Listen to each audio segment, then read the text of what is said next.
Nick Bosa becomes the highest paid non-QB player ever.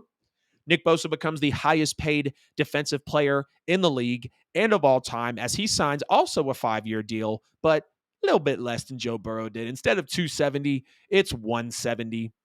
5 years, $170 million with the San Francisco 49ers, $122 million guaranteed as a defensive end. That's more than TJ Watt, Aaron Donald, Deron Payne, Myles Garrett, Khalil Mack, his brother Joey Bosa, Jeffrey Simmons, Max Crosby, and Quinnen Williams.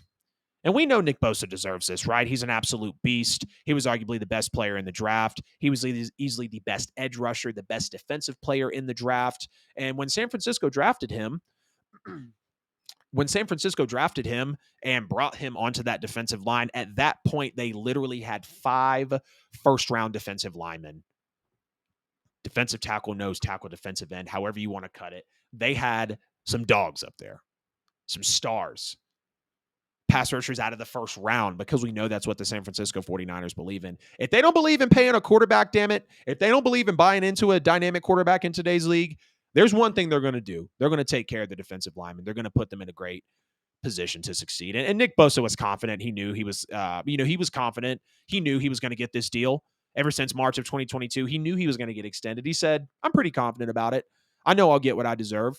And the GM, I want to say, I know it's John Lynch, but I want to say it was last March. The GM said that they were working on it with him and Deebo Samuel. Deebo Samuel got that 3-year, $72 million extension, if I'm not mistaken, making him one of the highest paid offensive players before they brought in Christian McCaffrey. And now they sign Nick Bosa. And let's just talk about the money that the 49ers are shelling out here for a second, right? So Nick Bosa is now the highest paid defensive end in the league, making $34 million a year. Christian McCaffrey is the highest paid running back in the league, making $16 million a year. That's going to be an interesting point. I think technically Kyle Juszczyk is the second highest paid fullback in the league. George Kittle is the third highest paid tight end in the league with $15 million.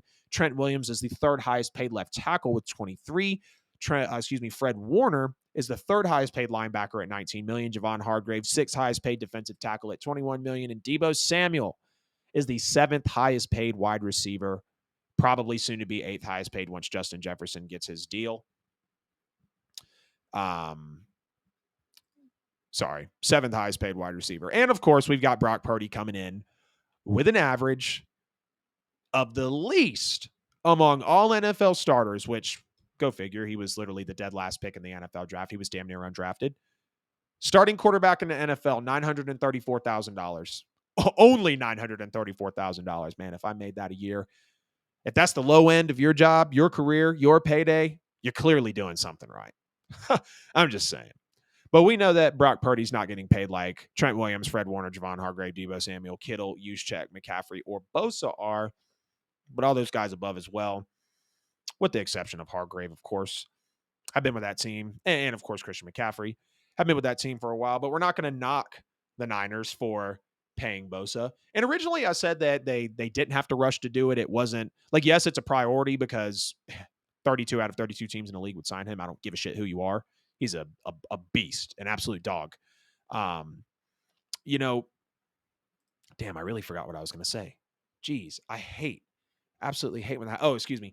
I was originally saying that, they weren't a team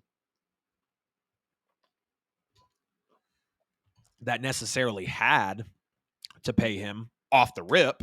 Not originally off the rip, I thought that, but they didn't have to rush to pay him so quickly. Clearly they did because we know the caliber of player that he is, but you still have, the Eric Armstead, you have Javon Hargrave, you have a couple of other decent pass rushers on that line, but by far and away, Nick Bosa is the core of that defensive line, and he is arguably the best player on the team. You could debate that, of course, with Christian McCaffrey, George Kittle, Deebo Samuel, however you feel about it, or even Trent Williams. But nonetheless, we know what Nick Bosa provides for this team, and that's why they brought him back. He had a great 2022 season, 51 tackles, 19 of those were for a loss.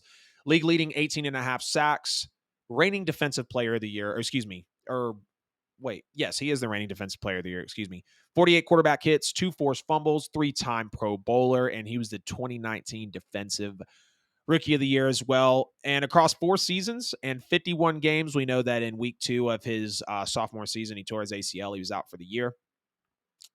4 seasons, 51 games, 43 sacks. So he's due for really, I think it's what, just about a sack every 3 quarters. Let me do that math real quick. If you got 51 games and 43 sacks,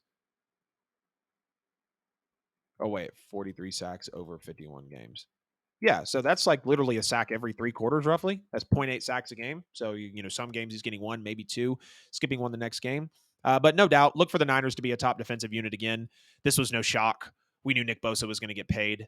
He's one of the best in the league. He's probably going to win Defensive Player of the Year again at some point. Hell, he could go for it this year. And he's really going to be that guy that replaces the J.J. Watt, that replaces possibly the Aaron Donald when his time comes. I feel like he's going to be that cornerstone player of the league, and he's going to have to fight for it with a Myles Garrett, with a Micah Parsons, possibly with a Max Crosby. I mean, we'll have to see how things play out for Nick Bosa, but very, very happy for him. He deserves his payday. It's no shock that he did get this payday, and the Niners were smart. The Niners are smart. They're going to have a top defensive unit as they go into 2023.